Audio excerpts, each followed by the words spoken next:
새벽 6시 산골 마을에 첫 발구름 소리가 울려 퍼집니다. 박혜숙은 오늘도 어김없이 눈을 떴습니다. 침대 옆 탁자 위에 놓인 남편의 사진을 바라보며 작은 한숨을 내쉽니다. 벌써 3년이 흘렀지만 여전히 빈자리가 크게 느껴집니다. 여보, 오늘도 약국 문 열어야겠어요. 혜숙은 남편 사진에 대고 작은 목소리로 중얼거렸습니다.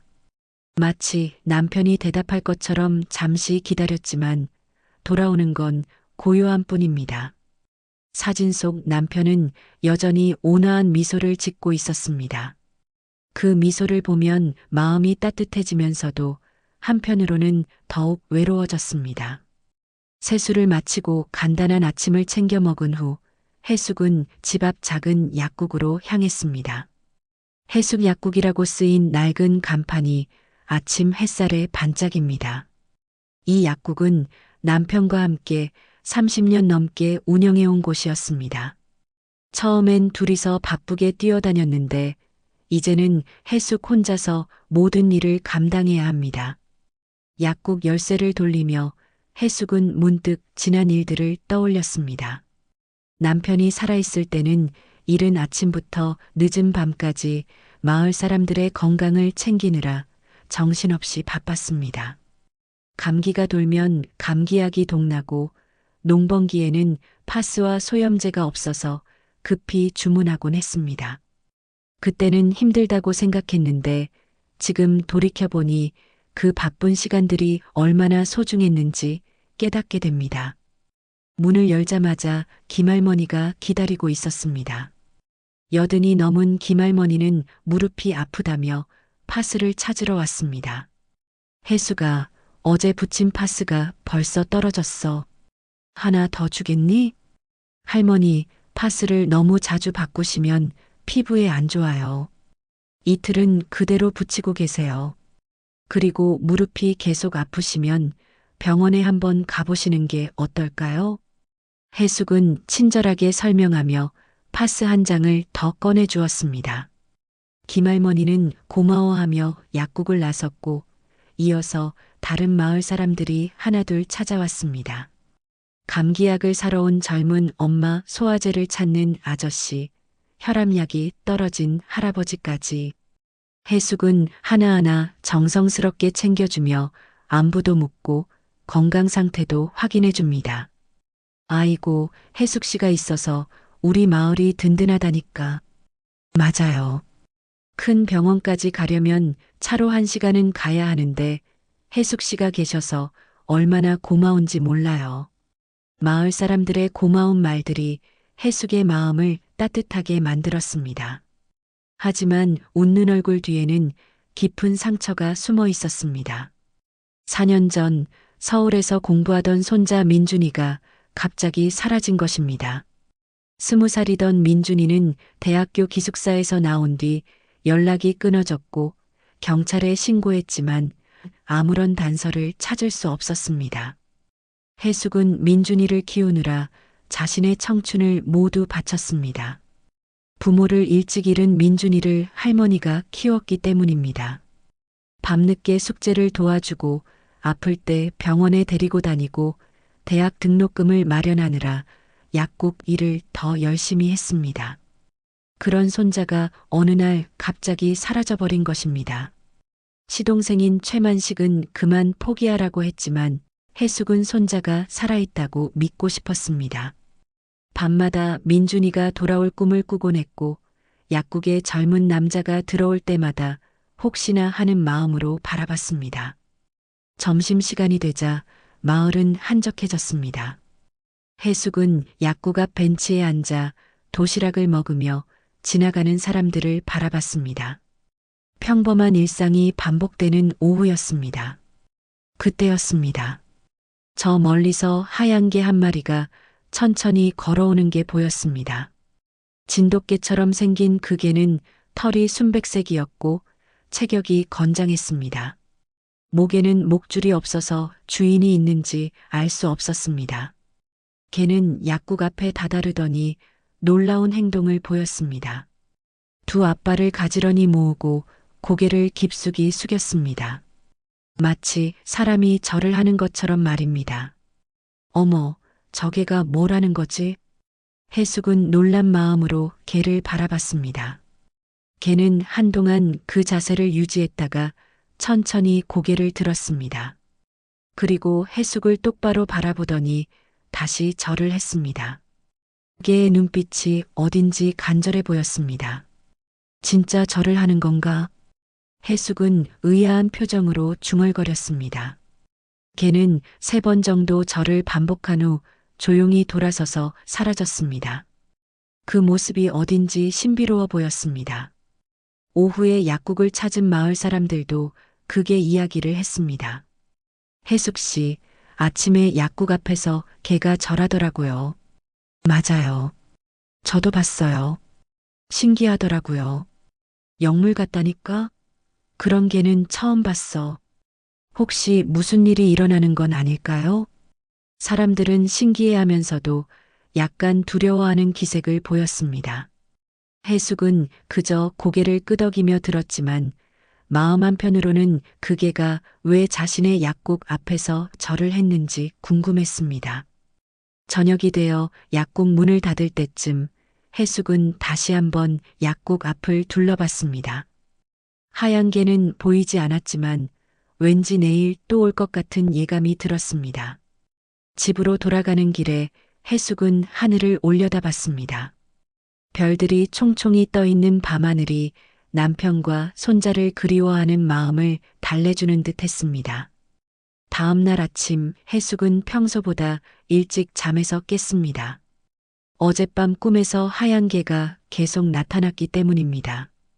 꿈속에서도 그 개는 똑같이 절을 하고 있었고 무언가 간절한 눈빛으로 해숙을 바라보고 있었습니다.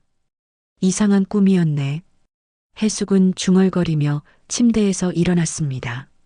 하지만 마음 한편으로는 그 개가 정말 다시 나타날지 궁금했습니다. 서둘러 세수를 마치고 약국으로 향했는데 놀랍게도 하얀 개가 벌써 약국 앞에 앉아 있었습니다. 어머, 벌써 와 있네. 개는 해숙을 보자 즉시 일어나서 어제와 똑같은 동작을 했습니다. 두 앞발을 가지런히 모으고 고개를 깊숙이 숙여 절을 했습니다. 1번, 2번, 3번. 정확히 3번 절을 한 후 해숙을 바라봤습니다. 너는 정말 신기한 녀석이구나. 해숙이 다가가려 하자 개는 뒤로 물러났습니다. 하지만 도망가지는 않고 일정한 거리를 유지했습니다. 마치 사람을 경계하면서도 완전히 피하지는 않는 듯 했습니다. 약국 문을 열고 하루 일과를 시작했지만 해숙의 마음은 온통 그 개에게 쏠려 있었습니다. 손님들이 와서 약을 사갈 때마다 창밖을 힐끔힐끔 쳐다봤는데 개는 여전히 약국 앞 한 구석에 앉아 있었습니다. 오전 10시쯤 개에게 이상한 일이 일어났습니다. 개가 갑자기 자리에서 일어나더니 어딘가로 급히 뛰어갔습니다. 해숙은 궁금해서 약국 밖으로 나가 개가 사라진 방향을 바라봤습니다. 1시간쯤 지났을까 개가 다시 나타났습니다. 그런데 이번에는 혼자가 아니었습니다. 입에 무언가를 물고 온 것입니다. 가까이 다가가서 보니 작고 연약한 새끼 강아지였습니다. 새끼는 눈도 제대로 뜨지 못한 상태였고 숨소리가 매우 약했습니다. 어미개는 새끼를 약국 앞에 조심스럽게 내려놓더니 다시 절을 했습니다. 이번에는 더욱 간절해 보였습니다. 마치 제발 이 아이를 도와달라고 부탁하는 것 같았습니다. 아이고, 이 작은 것이. 해숙은 새끼를 들여다봤습니다. 새끼는 숨을 헐떡이며 매우 아파 보였습니다. 열이 나는 것 같았고 몸도 축 늘어져 있었습니다. 이대로 두면 위험할 것 같았습니다. 마침 그때 이웃집 박씨 아저씨가 지나가다가 상황을 봤습니다. 해숙 씨, 뭐 하고 계세요? 아, 이 개가 새끼를 데리고 와서요. 새끼가 많이 아픈 것 같아요. 박씨 아저씨는 고개를 저었습니다. 그냥 내버려 두세요. 약국이 동물병원입니까? 사람 약이나 제대로 파시지. 하지만 이 작은 게 너무 아파 보여요. 혜숙 씨가 너무 마음이 약해서 그래요. 걔는 걔끼리 알아서 하는 거예요. 박 씨 아저씨는 그렇게 말하고 가버렸습니다. 곧이어 다른 마을 사람들도 하나둘 모여들었습니다. 어머, 정말로 새끼를 데리고 왔네. 저개가 어제부터 절을 한다더니 이런 속셈이 있었구나. 그런데 혜숙 씨가 어떻게 걔를 치료해요? 우리도 사람 약만 알지. 사람들은 수군거렸지만 도움이 되는 말은 하지 않았습니다. 오히려 괜히 관여하지 말라는 식으로 말하는 사람들이 더 많았습니다. 혜숙은 고민에 빠졌습니다. 새끼의 상태가 심각해 보였지만 자신은 수의사가 아니었습니다. 그렇다고 이대로 죽게 내버려 둘 수도 없었습니다. 어미개는 계속 혜숙을 바라보며 절을 반복했습니다. 그 눈빛이 너무나 간절했습니다. 잠깐만, 사람용 약 중에서도 동물에게 쓸 수 있는 게 있을 거야. 혜숙은 약국으로 들어가서 약품들을 살펴봤습니다. 해열제, 항생제, 영양제. 사람용이지만 용량을 조절하면 동물에게도 쓸 수 있는 약들이 몇 가지 있었습니다. 물론 확실하지는 않았지만 아무것도 하지 않는 것보다는 나을 것 같았습니다. 혜숙은 해열제를 아주 조금 물에 타서 새끼에게 먹여봤습니다. 새끼는 처음에는 거부했지만 어미개가 하자주자 조금씩 삼켰습니다. 그리고 작은 수건으로 새끼를 감싸 따뜻하게 해줬습니다. 자, 이제 좀 나아질 거야. 어미개는 혜숙의 행동을 유심히 지켜보더니 또 절을 했습니다. 이번에는 고마움을 표현하는 것 같았습니다. 그리고 새끼를 다시 입에 물고 어딘가로 사라졌습니다. 마을 사람들은 혜숙의 행동을 보고 고개를 저었습니다. 혜숙 씨가 참 이상해졌어. 걔한테까지 약을 주다니. 혼자 사니까 외로워서 그런가 봐. 사람들의 수군거림이 혜숙의 귀에 들렸지만 후회하지 않았습니다. 작은 생명을 도왔다는 것만으로도 마음이 따뜻해졌습니다. 그리고 어미개의 간절한 눈빛이 자꾸 민준이를 떠올리게 했습니다. 민준이도 어딘가에서 누군가의 도움이 필요할지도 몰라. 혜숙은 혼자 중얼거렸습니다. 손자를 잃은 할머니의 마음과 새끼를 걱정하는 어미개의 마음이 같다고 느껴졌습니다. 저녁이 되어도 걔는 돌아오지 않았습니다. 혜숙은 약국 문을 닫으면서도 계속 밖을 쳐다봤습니다. 새끼가 괜찮아졌을까, 혹시 더 아픈 건 아닐까 걱정이 되었습니다. 집으로 돌아가는 길에 혜숙은 남편의 무덤이 있는 뒷산을 바라봤습니다. 여보, 제가 괜한 일에 참견한 걸까요? 하지만 그냥 지나칠 수가 없었어요. 바람이 살랑 불어와 혜숙의 머리카락을 스쳤습니다. 마치 남편이 잘했다고 말해주는 것 같았습니다. 사흘이 지났지만 하얀 개는 나타나지 않았습니다. 혜숙은 약국 문을 열 때마다 밖을 둘러봤지만 개의 모습은 보이지 않았습니다. 새끼가 어떻게 됐는지, 자신이 준 약이 도움이 됐는지 궁금했습니다. 혹시 잘못된 약을 준 건 아닐까? 혜숙은 걱정이 되어 밤잠을 제대로 이루지 못했습니다. 수의학 지식이 없는 상태에서 함부로 약을 준 것이 후회되기 시작했습니다. 마을 사람들의 말처럼 괜한 참견을 한 건 아닐까 하는 생각도 들었습니다. 나흘째 되는 날 오전 혜숙이 약국에서 약품 정리를 하고 있을 때였습니다. 문득 밖에서 익숙한 소리가 들렸습니다. 급히 밖으로 나가보니 하얀 개가 돌아와 있었습니다. 그런데 이번에는 혼자였습니다. 어머, 새끼는 어디 있지? 개는 평소와 달리 흥분한 상태였습니다. 혜숙을 보자 꼬리를 흔들며 다가왔습니다. 그리고 예전처럼 절을 했는데 이번에는 뭔가 달랐습니다. 절을 한 후 혜숙의 손을 핥았습니다. 너 고마워하는 거구나. 혜숙은 개의 머리를 쓰다듬어 주었습니다. 개는 기뻐하며 해숙 주변을 맴돌다가 갑자기 어딘가로 뛰어갔습니다. 그러고는 멈춰서서 해숙을 돌아봤습니다. 마치 따라오라고 하는 것 같았습니다. 따라가라는 거야? 해숙은 잠시 망설였습니다. 약국을 비워둘 수도 없고 개를 따라가는 것도 위험할 수 있었습니다. 하지만 개의 간절한 눈빛을 보니 거절할 수가 없었습니다. 잠깐만 기다려. 해숙은 약국 문에 잠시 외출 팻말을 붙이고 개를 따라 나섰습니다. 개는 마을 뒤편 야산으로 향했습니다.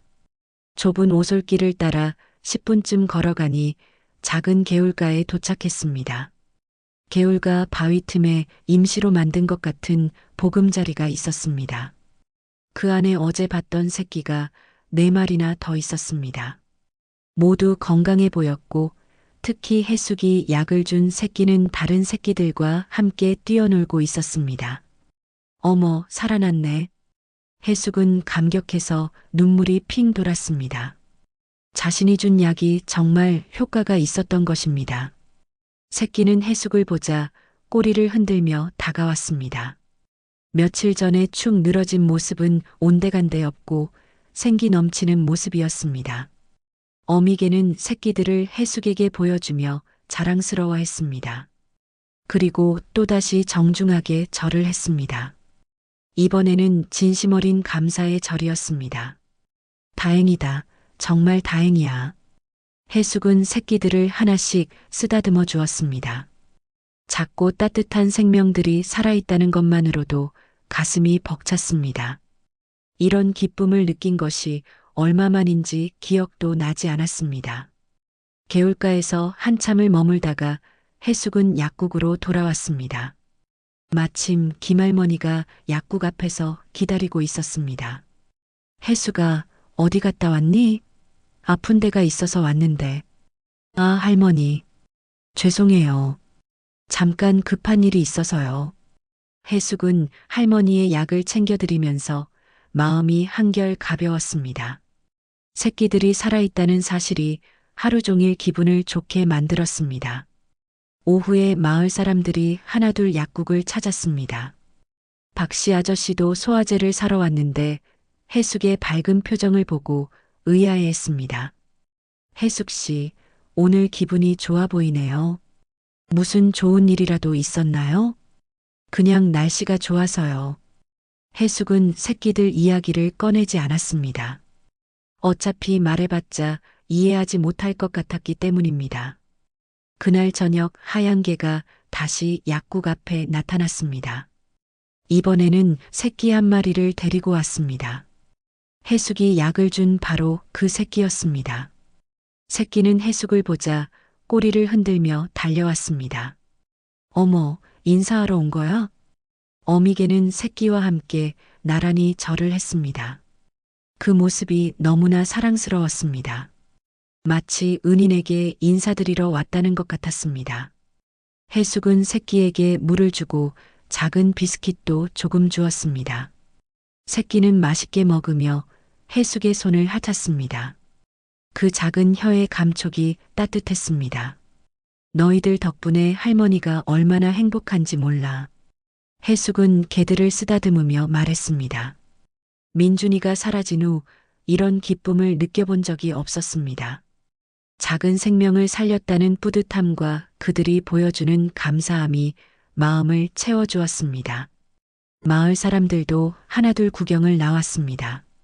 처음에는 수군거렸지만 새끼가 건강해진 모습을 보고는 놀라워했습니다. 어머, 정말 살아났네. 해숙 씨가 사람 약으로 개를 살렸다니. 신기하다, 신기해. 이번에는 비웃는 사람이 없었습니다. 오히려 해숙의 행동을 대견하게 여기는 분위기였습니다. 특히 김할머니는 감동했습니다. 해숙아, 내가 정말 착하구나. 작은 생명도 소중히 여기는 마음이 참 고맙다. 해숙은 마을 사람들의 반응이 달라진 것을 느꼈습니다. 처음에는 무관심하거나 비판적이었는데 이제는 인정해주는 분위기였습니다. 해가 지고 개들이 돌아간 후 해숙은 약국 문을 정리하며 하루를 돌아봤습니다. 작은 선행이 이렇게 큰 기쁨을 가져다 줄 줄은 몰랐습니다. 그리고 무엇보다 생명을 구했다는 보람이 가슴을 따뜻하게 만들었습니다. 민준이도 어딘가에서 이런 도움을 받고 있을까? 해숙은 하늘을 올려다보며 손자를 떠올렸습니다. 세상에는 좋은 사람들이 많다는 것을 새삼 깨달았습니다. 그리고 자신도 그런 사람 중 하나가 되고 싶다는 생각이 들었습니다. 하얀 개와 새끼들과의 만남이 있은 지 일주일이 지났습니다. 해숙은 매일 아침 약국 문을 열면서 개들이 올까 기대했지만 며칠째 나타나지 않았습니다. 아마도 새끼들이 건강해져서 더 이상 도움이 필요하지 않은 것 같았습니다. 그래도 가끔은 인사라도 하러 오면 좋을 텐데. 해숙은 아쉬운 마음으로 중얼거렸습니다. 개들과의 만남이 일상에 작은 기쁨을 주었기 때문입니다. 하지만 그들도 자신들의 삶이 있을 것이라고 생각하며 이해하려 했습니다. 그날 오후 해숙은 약국 창고를 정리하고 있었습니다. 오래된 의료용품들과 만료된 약품들을 정리하다가 구석진 곳에서 낡은 빨간 약통을 발견했습니다. 먼지가 두텁게 쌓인 것으로 보아 꽤 오래전에 놓아둔 것 같았습니다. 이게 뭐지? 해숙은 약통을 꺼내서 살펴봤습니다. 빨간색 플라스틱 통에 작은 자물쇠가 달려 있었습니다. 통 겉면에는 아무런 라벨도 붙어 있지 않았습니다. 언제 누가 여기에 둔 것인지 기억이 나지 않았습니다. 약통을 흔들어 보니 안에서 종이 같은 것이 흔들리는 소리가 났습니다. 약이 아니라 서류 같은 것이 들어있는 것 같았습니다. 자물쇠 번호를 맞춰보려 했지만 쉽게 열리지 않았습니다. 누가 이런 걸 여기에 둔 걸까? 해숙은 고개를 갸웃거렸습니다.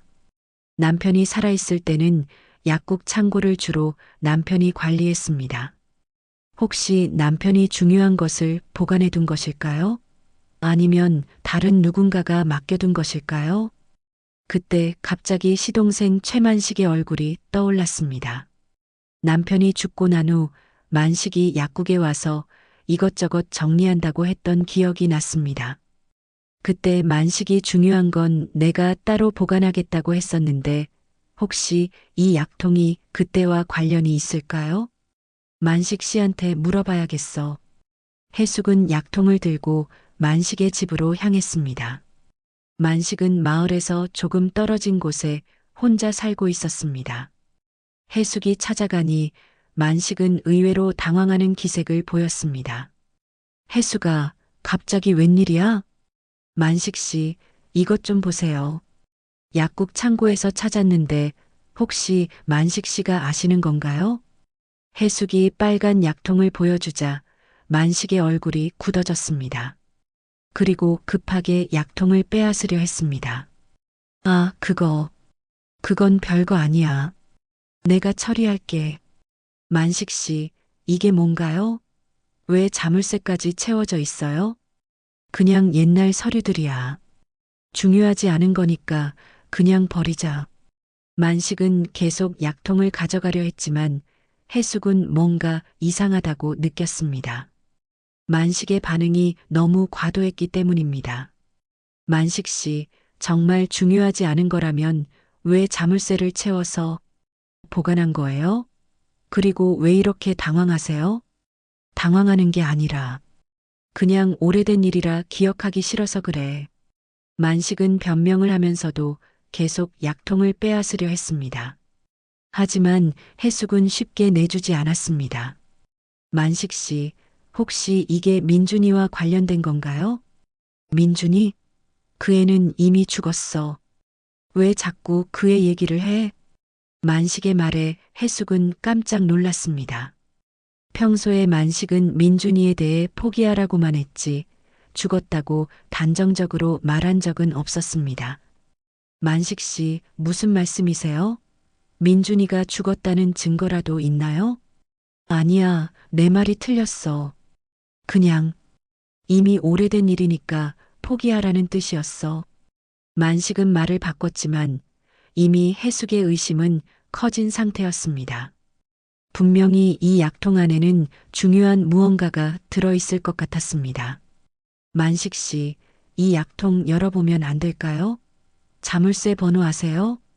절대 안 돼.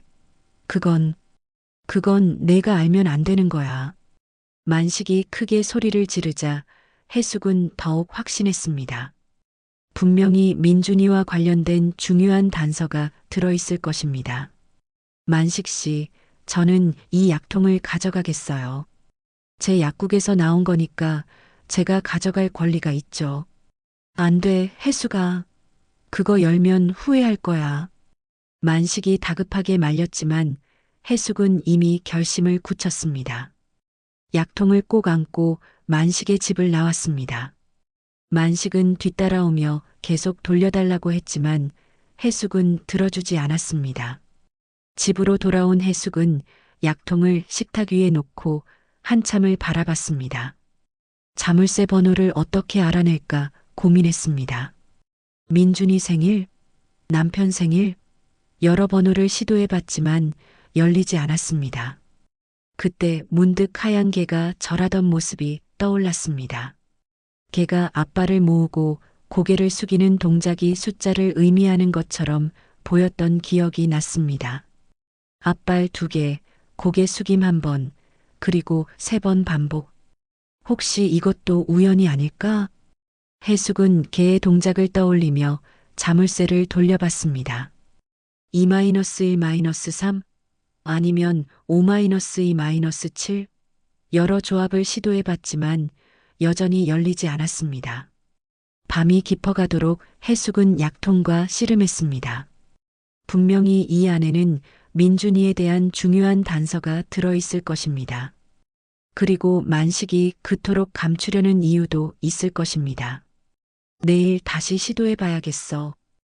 해숙은 약통을 침실로 가져가서 베개 밑에 숨겼습니다.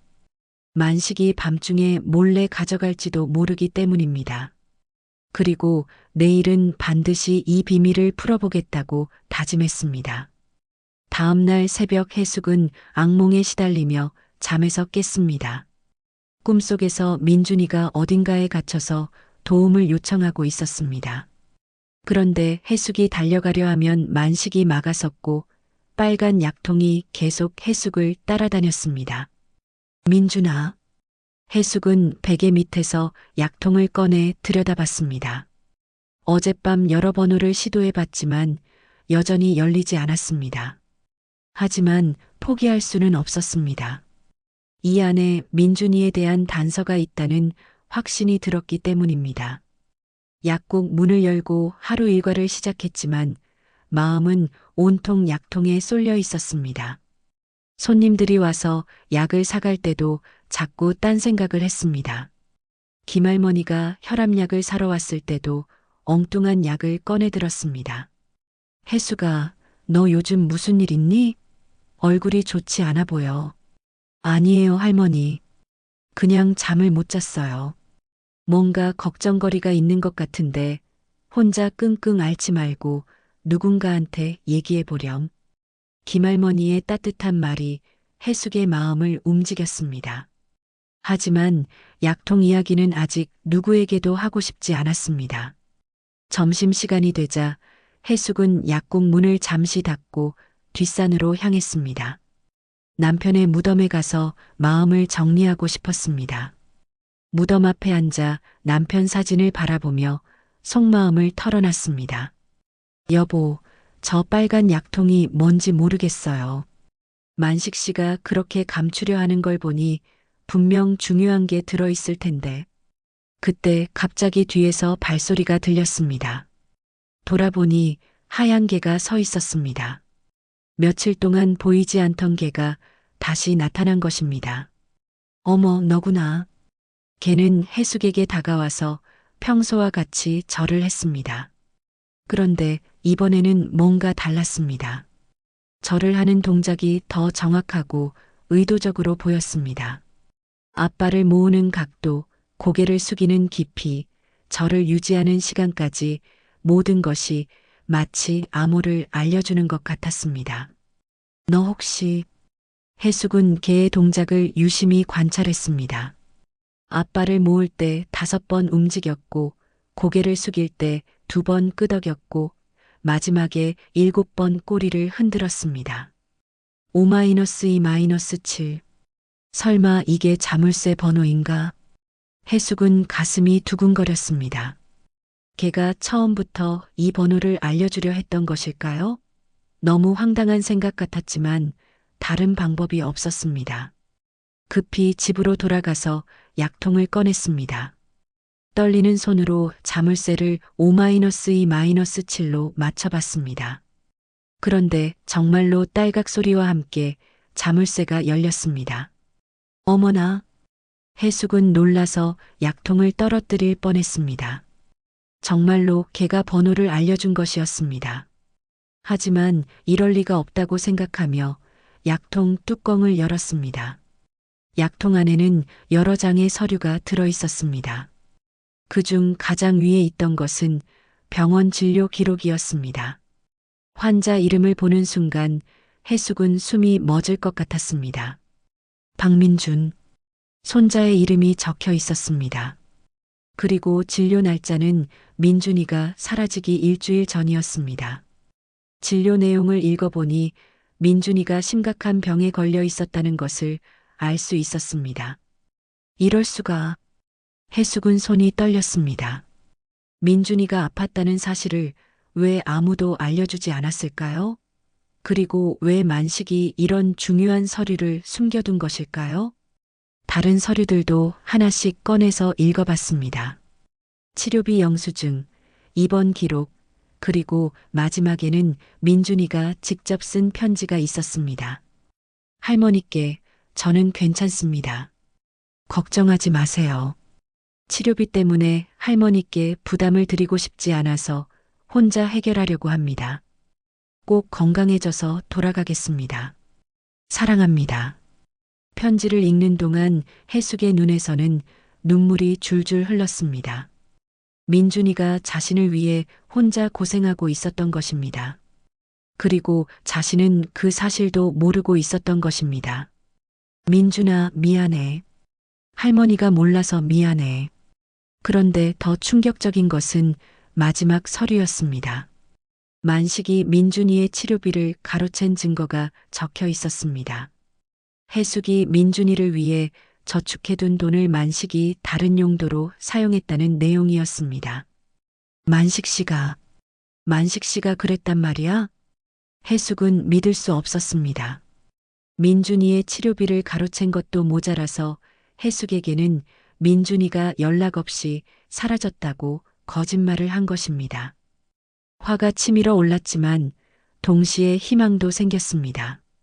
민준이가 죽은 게 아니라 어딘가에서 치료를 받고 있을지도 모른다는 생각이 들었기 때문입니다. 그때 문 밖에서 발소리가 들렸습니다. 창문으로 내다보니 만식이 성큼성큼 걸어오고 있었습니다.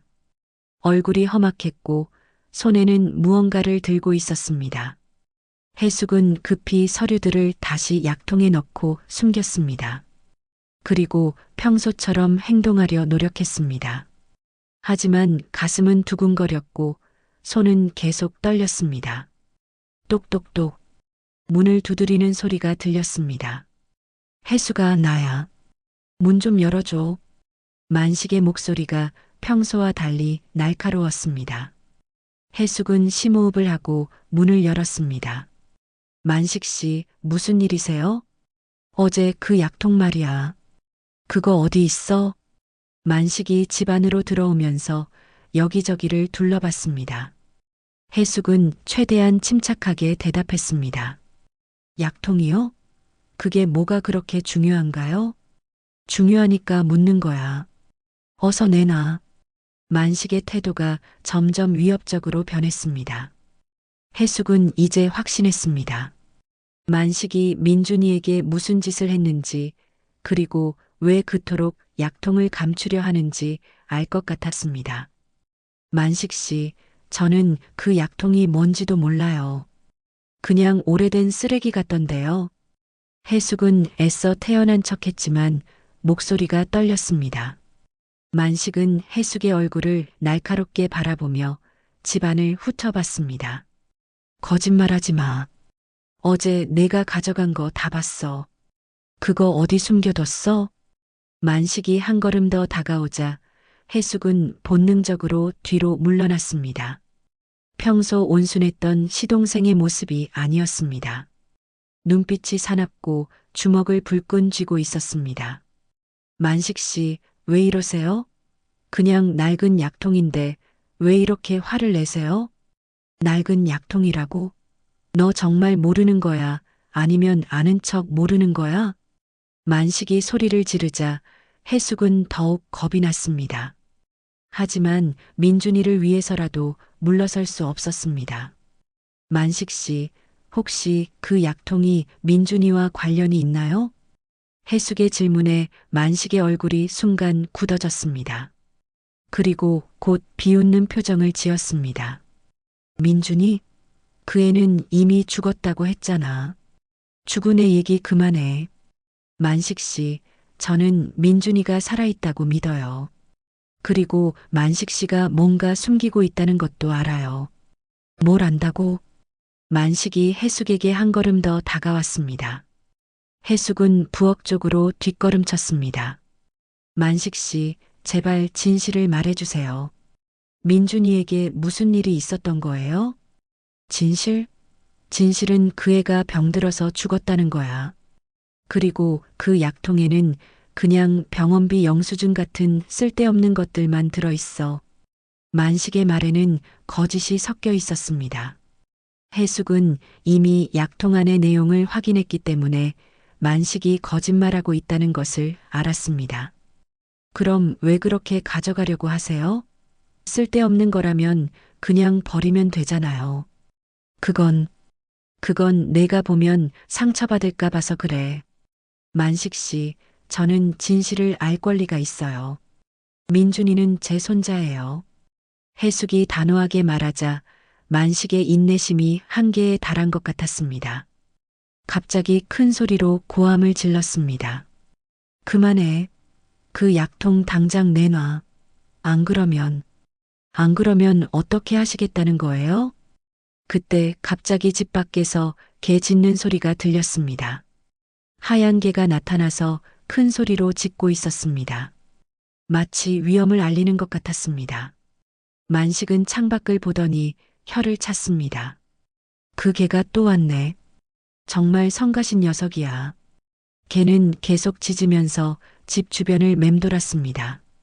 그 소리에 마을 사람들이 하나둘 나와서 구경하기 시작했습니다. 해숙 씨 집에서 무슨 일이야? 개가 왜 저렇게 짖지? 혹시 무슨 일 있나? 사람들의 목소리가 들리자 만식은 초조해했습니다. 사람들 앞에서 소란을 피우고 싶지 않은 것 같았습니다. 해수가 오늘은 그만 가겠어. 하지만 그 약통은 반드시 가져갈 거야. 명심해. 만식은 마지막으로 위협적인 말을 남기고 집을 나갔습니다. 밖에서는 마을 사람들이 만식에게 무슨 일이냐고 물어봤지만 만식은 대답하지 않고 빠르게 사라졌습니다. 해숙은 문을 잠그고 가슴을 쓸어내렸습니다. 하얀 개가 적절한 시기에 나타나서 도움을 준 것 같았습니다. 창밖을 보니 개가 해숙을 바라보며 꼬리를 흔들고 있었습니다. 고마워. 내가 도와준 거구나. 해숙은 개에게 고마운 마음을 전했습니다. 그리고 급히 약통을 더 안전한 곳에 숨겼습니다. 이제 만식이 언제 다시 올지 모르기 때문입니다. 저녁이 되자 김할머니가 해숙의 집을 찾아왔습니다. 해숙아, 오늘 오후에 만식이가 왔다 갔다면서? 무슨 일이야? 아니에요, 할머니. 그냥 안부 인사하러 왔다 갔어요. 그런데 걔가 왜 그렇게 짖었을까? 뭔가 이상했어. 김할머니는 예리했습니다. 해숙이 무언가 숨기고 있다는 것을 눈치챈 것 같았습니다. 해숙아, 혹시 무슨 걱정거리라도 있니? 혼자 끙끙 앓지 말고 할머니한테 얘기해봐. 김할머니의 따뜻한 말에 해숙은 마음이 흔들렸습니다. 하지만 아직은 누구에게도 말할 수 없었습니다. 만식이 무슨 짓을 할지 모르기 때문입니다. 괜찮아요, 할머니. 정말 아무것도 아니에요. 김할머니는 의심스러운 눈빛으로 해숙을 바라봤지만 더 이상 묻지 않았습니다. 대신 해숙의 손을 꼭 잡았습니다. 해숙아, 무슨 일이 있어도 혼자 해결하려 하지 마. 우리가 다 도와줄 테니까.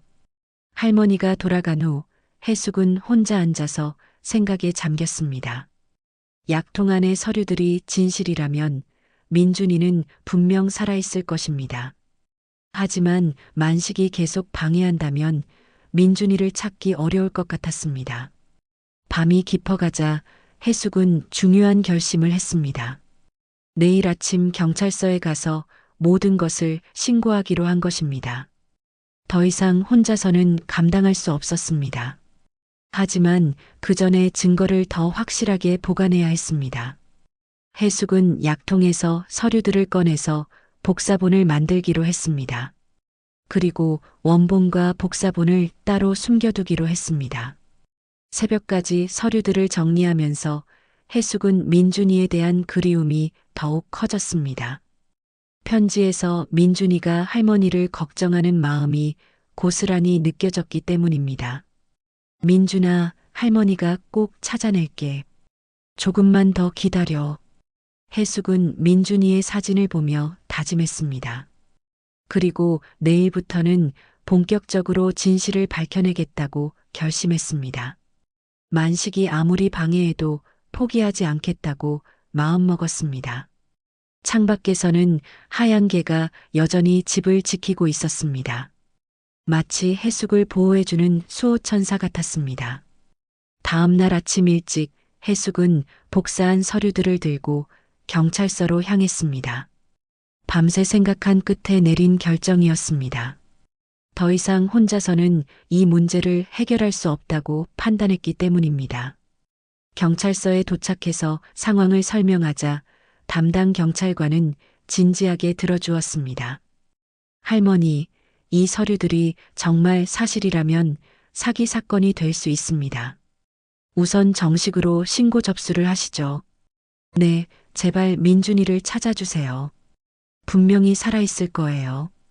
해숙은 간절한 마음으로 부탁했습니다. 경찰관은 서류들을 꼼꼼히 살펴보더니 고개를 끄덕였습니다. 최만식 씨를 조사해 보겠습니다. 그리고 손자분의 행방도 다시 추적해 보죠. 신고를 마치고 집으로 돌아오는 길에 해숙의 마음은 한결 가벼워졌습니다.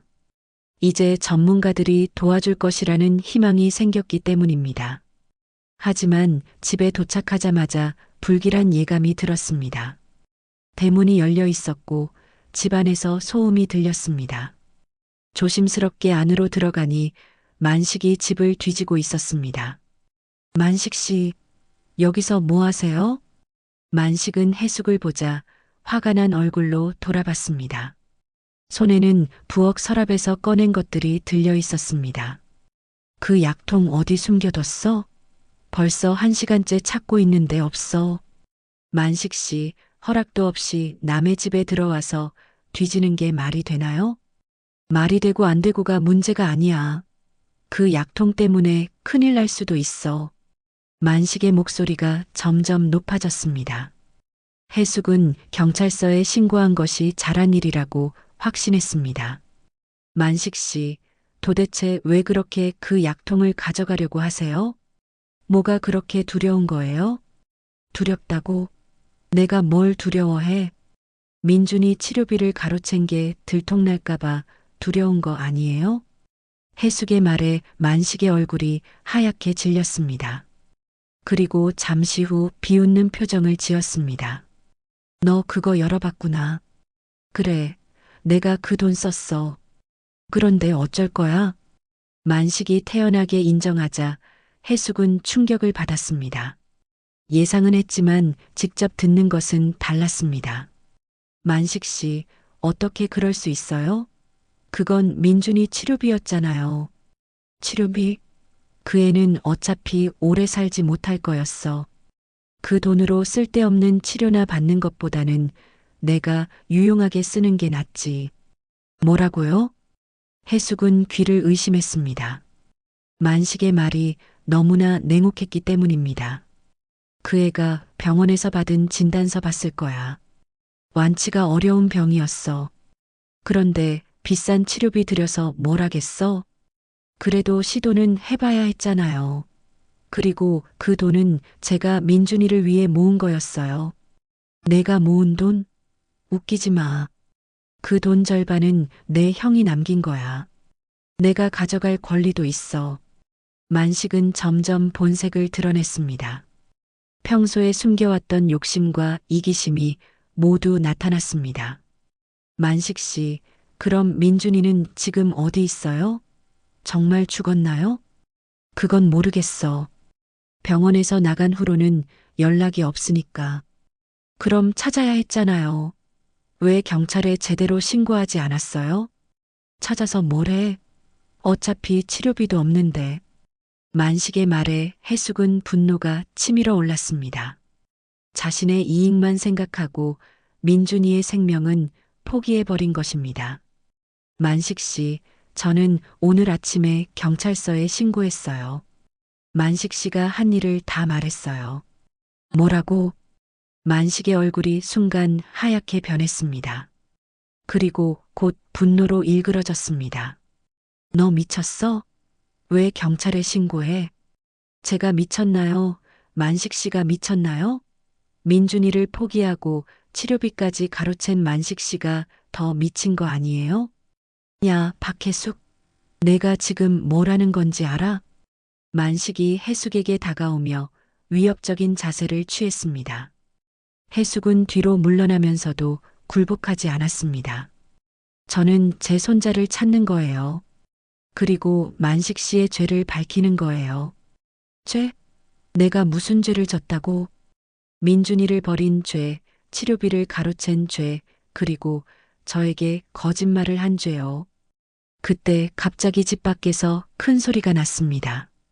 하얀 개가 나타나서 격렬하게 짖고 있었습니다.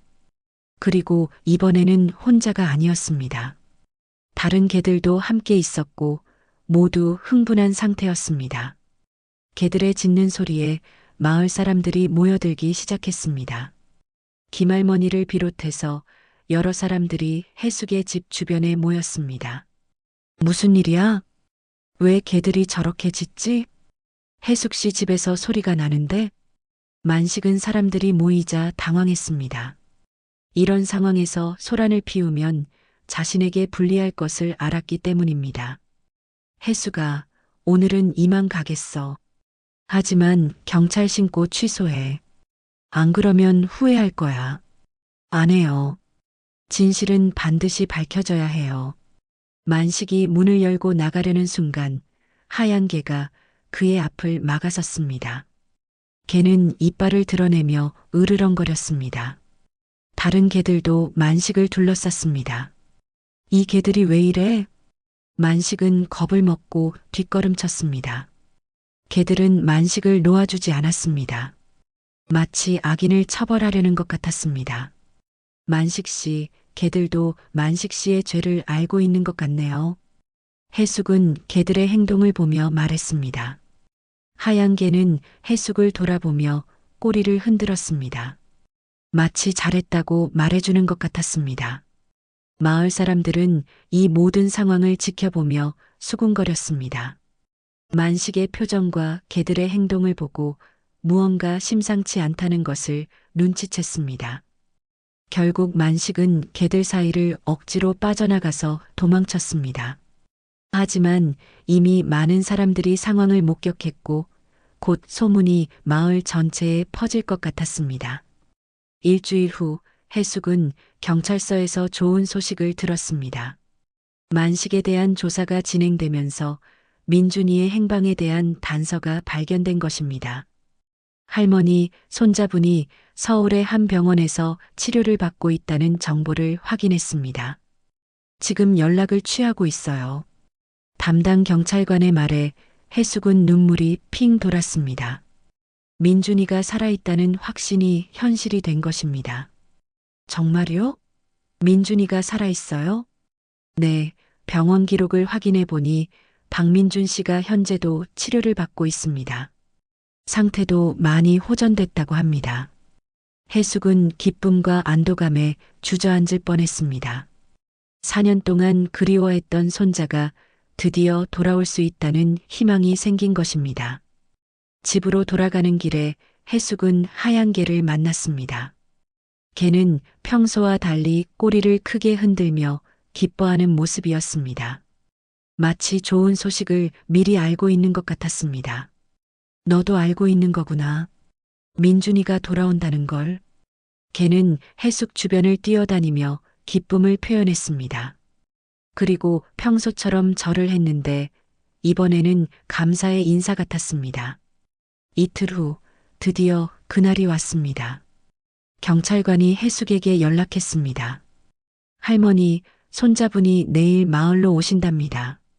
치료가 거의 끝나서 퇴원하게 됐어요. 해숙은 전화를 받고 그 자리에서 울음을 터뜨렸습니다. 4년 만에 듣는 가장 기쁜 소식이었습니다. 다음 날 오후 해숙은 약국 앞에서 초조하게 기다리고 있었습니다. 마을 사람들도 하나둘 모여들었습니다. 민준이 이야기가 마을 전체에 알려졌고 모두들 감동받아 함께 기다려 주었습니다. 해숙 씨, 정말 기적 같은 일이에요. 내 손자가 돌아오다니 얼마나 기쁘시겠어요. 김할머니를 비롯한 마을 사람들이 해숙을 위로하고 축하해 주었습니다. 평소에 무관심했던 사람들도 진심으로 기뻐해 주었습니다. 그때 저 멀리서 자동차 한 대가 다가오는 게 보였습니다. 해숙의 가슴이 두근거렸습니다. 차가 멈추자 뒷좌석에서 키 큰 청년이 내렸습니다. 할머니, 그 목소리를 듣는 순간 해숙은 확신했습니다. 민준이었습니다. 4년 전보다 훨씬 성숙해진 모습이었지만 분명히 자신의 손자였습니다. 민준아. 해숙은 달려가서 민준이를 끌어안았습니다. 4년 동안 흘리지 못했던 눈물이 모두 쏟아져 나왔습니다. 할머니, 죄송해요. 걱정 많이 끼쳐드렸죠? 아니야, 괜찮아. 살아서 돌아와줘서 고마워. 할머니와 손자가 껴안고 우는 모습을 보며 마을 사람들도 모두 눈물을 흘렸습니다. 그 감동적인 장면을 지켜보던 하얀 개도 나타났습니다. 민준이는 개를 보자 놀란 표정을 지었습니다. 이 개가 여기 있었구나. 민준아, 너 이 개를 알아? 네, 할머니. 제가 병원에 있을 때 이 개가 자주 찾아왔어요. 처음에는 신기했는데 나중에 알고 보니 할머니를 지켜드리고 있었던 것 같아요. 해숙은 깜짝 놀랐습니다. 개가 민준이와 자신을 연결해주는 다리 역할을 하고 있었던 것입니다. 그럼 이 개가 날 여기까지 이끌어준 거구나. 개는 민준이를 보자 꼬리를 흔들며 다가갔습니다. 그리고 평소처럼 절을 했습니다. 이번에는 임무 완수라는 의미 같았습니다. 민준이는 개의 머리를 쓰다듬어주며 말했습니다. 고마워. 덕분에 할머니를 다시 만날 수 있었어. 그때 개 뒤에서 작은 새끼들이 나타났습니다. 해숙이 치료해준 그 새끼들이었습니다. 이제 모두 건강하게 자라서 어미를 따라다니고 있었습니다. 어머, 저 새끼들도 왔네. 민준이는 새끼들의 이야기를 듣고 감동했습니다. 할머니, 이 작은 생명들까지 돌봐주셨구나. 할머니답네요. 별거 아니야. 그냥 아픈 게 안쓰러워서 그랬을 뿐이야. 마을 사람들은 이 모든 상황을 신기하게 바라봤습니다. 개가 절을 하던 것부터 시작해서 새끼를 구해준 일, 그리고 민준이와의 재회까지 모든 것이 연결되어 있었던 것입니다. 정말 신기한 일이네요. 개가 이런 일을 할 수 있다니. 해숙 씨 착한 일 한 보답을 받은 것 같아요. 사람들의 감탄사가 이어졌습니다. 김할머니는 해숙의 손을 잡으며 말했습니다. 해숙아, 내가 작은 생명을 소중히 여긴 마음이 이런 기적을 만든 거야. 저녁이 되어 사람들이 하나둘 돌아간 후 해숙과 민준이는 집에서 오랜만에 둘만의 시간을 가졌습니다. 민준이는 지난 4년간의 이야기를 들려주었습니다. 할머니, 저는 치료비 때문에 걱정이 돼서 혼자 해결하려고 했어요. 할머니께 부담 드리고 싶지 않았거든요. 바보야, 할머니가 언제 그런 걸 부담스러워 했니? 그런데 외삼촌이 치료비를 안 준다고 해서 혼자 알바를 하면서 치료받았어요. 많이 힘들었지만 포기하지 않았어요. 할머니를 다시 만나고 싶었거든요. 해숙은 민준이의 이야기를 들으며 가슴이 아팠습니다. 동시에 손자가 그렇게 강하게 자란 것이 자랑스러웠습니다. 이제 다시는 떨어지지 말자, 민준아. 네, 할머니. 이제 제가 할머니를 돌봐드릴게요. 창밖에서는 하얀 개가 새끼들과 함께 평화롭게 쉬고 있었습니다. 이제 더 이상 절을 하지 않았습니다. 자신의 임무를 완수했기 때문입니다. 해숙은 창밖을 바라보며 남편에게 감사의 마음을 전했습니다. 여보, 우리 민준이가 돌아왔어요. 그리고 작은 천사들이 저희를 도와줬어요. 그날 밤 해숙은 오랜만에 평안한 잠을 잤습니다. 곁에는 사랑하는 손자가 있었고 창밖에는 수호천사 같은 개가 가족을 지켜주고 있었습니다. 작은 선행이 만들어낸 기적 같은 이야기가 이렇게 아름다운 결말을 맞았습니다.